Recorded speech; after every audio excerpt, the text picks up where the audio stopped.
जन आक्रोश यात्रा को लेकर रविवार को बीजेपी की ओर से प्रेस कॉन्फ्रेंस की गई और ऐसे में इस दौरान सतीश पूनिया ने कांग्रेस पर जमकर निशाना साधा। पूनिया ने कहा कि 17 दिसंबर को राज्य की कांग्रेस सरकार के 4 साल पूरे हो रहे हैं, लेकिन उन्हीं के शब्दों में कहूं तो ऐसी नकारा, निकम्मी और अकर्मण्य सरकार किसी ने नहीं देखी। राजस्थान में कानून का राज खत्म हो चुका है। महिलाएं न घर में सुरक्षित है और न ही अस्पताल में। भरतपुर में गोलीकांड हो जाता है तो राजसमंद में पुजारी को जिंदा जला दिया जाता है। वहीं पूनिया ने कांग्रेस विधायकों के इस्तीफे पर निशाना साधते हुए कहा कि गहलोत सरकार तो स्पीकर की दया पर बची हुई है। पिछले दिनों नेता प्रतिपक्ष की अगुवाई में हम स्पीकर से मिले थे। स्पीकर ने कहा था कि ये संवैधानिक मसला है। इस्तीफों का प्रशिक्षण भी कराने की बात कही गई और ऐसे में बीजेपी का प्रतिनिधिमंडल स्पीकर से दोबारा मिलेगा।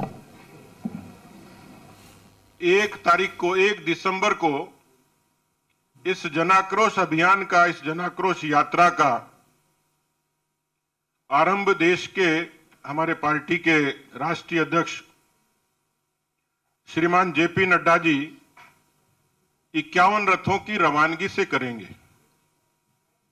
पूरे प्रदेश में 200 विधानसभा क्षेत्रों तक ये रथ जाएंगे।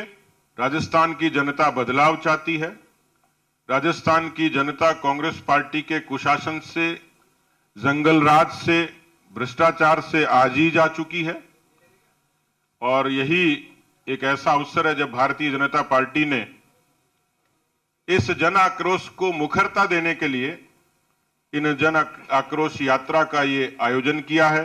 कल रात की घटना ने एक बार फिर से संगठित अपराधों को अवाम के सामने बेनकाब कर दिया कि किस तरीके से गोलीबारी में और सगे भाइयों को मौत का शिकार होना पड़ा।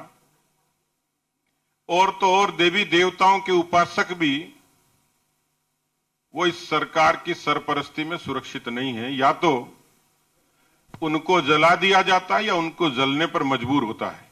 राजस्थान की जनता और विपक्ष भी जानना चाहता है कि सरकार का स्टेटस क्या है।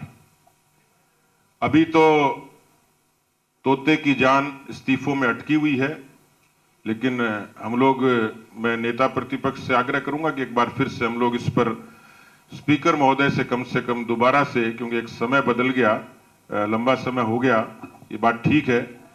उन्होंने हमें आश्वस्त किया था कि मैं ऐसा फैसला दूंगा जो नजीर बनेगा। और कोरोना में जिस तरीके की लापरवाही राजस्थान में हुई, ये तो शुक्र है देश के यशस्वी प्रधानमंत्री नरेंद्र मोदी जी ने राजस्थान के लोगों को बिना किसी राजनीतिक भेदभाव के वैक्सीन मुहैया करवाई, संसाधन दिए, वरना राजस्थान की सरकार ने तो यहां की आवाम को ईश्वर के भरोसे छोड़ दिया था। कितनी अनियमितताएं थी, आपकी कलम खुद लिखती थी। आप सब लोग वाकिफ हैं कि हिंदुस्तान की सर्वाधिक बेरोजगारी 30% से भी ज्यादा राजस्थान में है। 70 लाख बच्चों ने अलग अलग परीक्षाएं दी।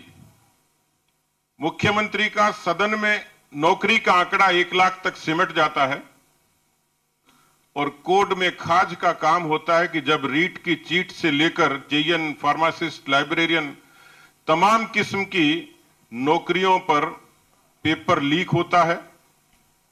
और आप सब जानते हैं कि पेपर तभी लीक होता है जब सरकार वीक होती है।